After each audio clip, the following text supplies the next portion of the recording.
Hello friends, आज हम पढ़ेंगे गुप्त उत्तर काल और वर्धन वंश। तो चलो फ्रेंड्स स्टार्ट करते हैं। गुप्त उत्तर काल और वर्धन वंश।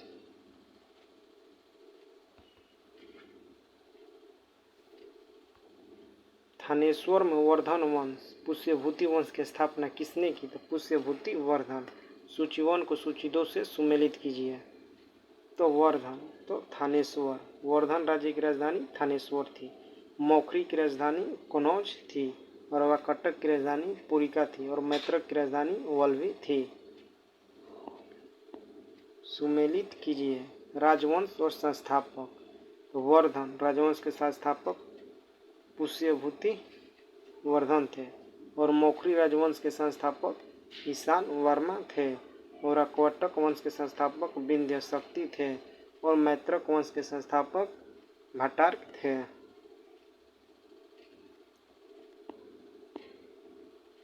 कदम राज्य की स्थापना मयूर शर्मन ने की थी। उसने अपनी राजधानी बनाई वैजयंती या वनवासी को। निम्नलिखित में अंतिम बौद्ध राजा कौन था जो संस्कृति का महान विद्वान और लेखक था? तो हर्षवर्धन। हर्षचरित किसके द्वारा लिखी गई थी? तो वाणभट्ट द्वारा लिखी गई थी।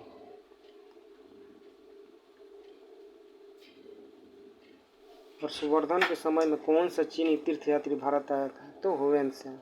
चालुक्य राजा पुलकेशिन द्वितीय को किसने पराजित किया था? नरसिंहवर्मन प्रथम। किस व्यक्ति को द्वितीय अशोक कहा जाता है? तो हर्षवर्धन को द्वितीय अशोक कहा जाता है। वाणभट्ट किस सम्राट के रस दरबारी कवि थे? तो हर्षवर्धन। हर्ष एवं पुलकेशिन द्वितीय के मध्य हुए संघर्ष की जानकारी कहाँ से मिलती है? तो हेवलगिलक से मिलती है। प्रतापशील, हूण, हरिण, केसरी, महाराजाधिराज नामक उपाधियां निम्न में से किसकी थी? तो प्रभावर्धन की थी। सम्राट हर्ष ने अपनी राजधानी थानेश्वर से कहाँ स्थानांतरित की थी? तो कनौज। शकलोत्पार्थनाथ किसे कहा गया? तो हर्षवर्धन को। हुएनसांग ने किसे शिलादित्य कहा है? तो हर्षवर्धन को। गुप्त वंश के ह्रास के पश्चात उत्तर भारत में बड़े भाग का पुनर्गठन किसने किया? तो हर्षवर्धन। बंगाल का कौन सा शासक हर्ष का समकालीन था? तो शशांक।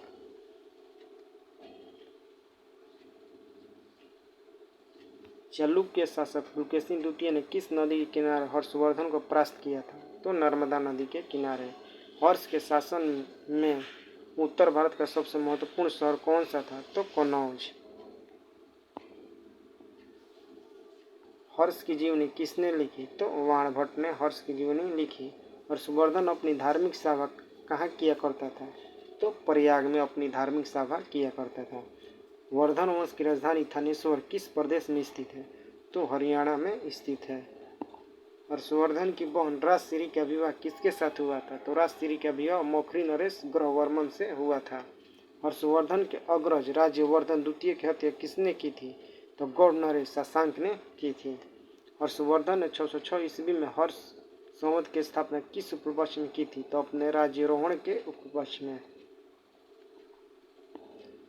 कौन वर्धन वंश की राजधानी थानेश्वर से कनौज ले गया? तो हर्षवर्धन। कनौज किस प्रदेश में स्थित है? तो कनौज उत्तर प्रदेश में स्थित है। हुएनसांग की भारत में यात्रा के समय सूती कपड़ों के उत्पादन के लिए सबसे प्रसिद्ध नगर था? तो मथुरा। कवि वाणभट्ट निवासी थे? तो थानेश्वर के। नागानंद का रचनाकार कौन था? तो हर्षवर्धन। सम्राट हर्षवर्धन ने 2 महान धार्मिक सम्मेलनों का आयोजन किया था कनौज एवं प्रयाग में। नागानंद रत्नावली एवं प्रियदर्शिका नाटकों के नाटककार थे। हर्षवर्धन। गुर्जरों को किस शासक ने पराजित किया? तो हर्षवर्धन। आज भी भारत में हुएनसांग को याद करने का मुख्य कारण है शिव की रचना।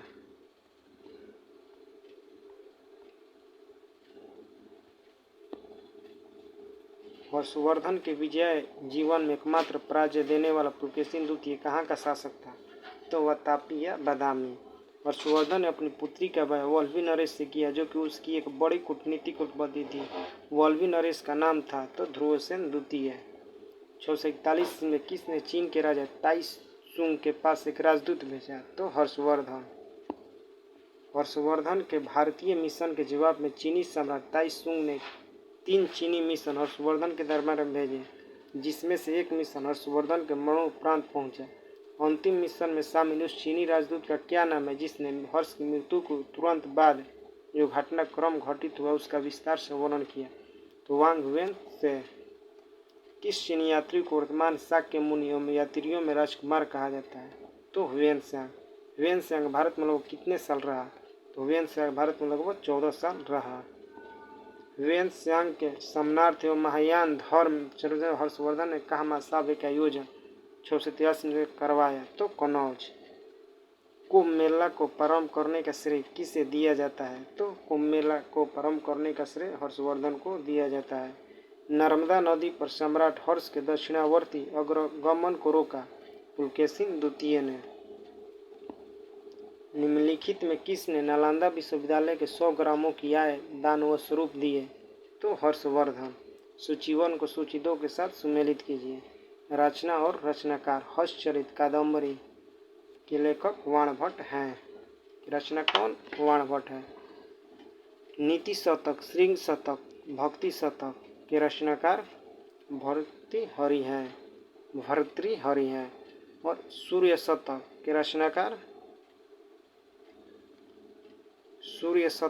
के रचनाकार मयूर है। और प्रियदर्श की रत्नौर या नागानंद के रचनाकार हर्षवर्धन है।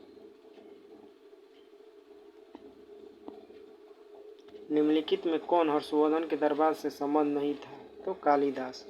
कथन हर्षवर्धन ने किसी नवीन शासन प्रणाली को जन्म नहीं दिया। हर्षवर्धन ने गुप्त शासन प्रणाली को कुछ संशोधनों के साथ अपनाया। ए और आर दोनों सही है तथा आर की सही व्याख्या करता है। कौन सही सुमेलित है? कौन सही सुमेलित है? अवंती हर्षवर्धन का प्रधानमंत्री। सिंहनंद महासेनापति या कुंतल सेनापति अश्वसेना। तो उपयुक्त सभी सही सुमेलित हैं। किसका कथन है भारत के लोग गर्म मिजाज के, उन्हें जल्दी गुस्सा आता है, परंतु ईमानदार होते हैं, भारतीय स्वच्छता प्रेमी हैं? तो ह्वेनसांग। अग्रहार का अर्थ था ब्राह्मणों को दिया जाने वाला कर मुक्त भूमि अनुदान। घटी यंत्र तुला यंत्र का प्रयोग होता था खेत की सिंचाई। दक्षिण भारत के संदर्भ में एरीपति का अर्थ था तो जलाशय की भूमि। हर्ष के काल में भू राजस्व की सीमा थी तो 1/6 से 1/10। मौखरी संस्कृत की राजधानी थी तो कनौज। सियुकी नामक यात्रा विवरण निम्नलिखित में से किससे जुड़ा है? तो ह्वेनसांग से। तो फ्रेंड्स मिलते हैं नेक्स्ट वीडियो में।